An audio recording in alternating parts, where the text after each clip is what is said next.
बिस्मिल्लाहिर्रहमानिर्रहीम। अस्सलाम वालेकुम। आप देख रहे हैं DNN न्यूज और मैं हूं गुलाम जहरा।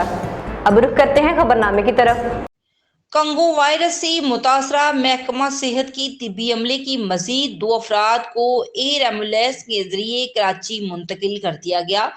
पूरे सूबे में हेल्थ एमरजेंसी नाफिज है। महकमा सेहत के 13 मुतासरा डॉक्टर्स और तिब्बी अमले का इलाज कराची में जारी है। मुतासरीन में 9 डॉक्टर्स और तिब्बी अमले के 4 अफराद शामिल हैं। तमाम मुतासरा मरीजों का इलाज मुकम्मल तौर पर सरकारी अखराजात पर कराची के एक निजी अस्पताल में किया जा रहा है। कंगो वायरस के फैलाव को रोकने के लिए मौसर इकदाम उठाए गए हैं। महकमा सेहत कंगो वायरस की वबा पर काबू पाने के लिए मुकम्मल तौर पर मुहतरिक है।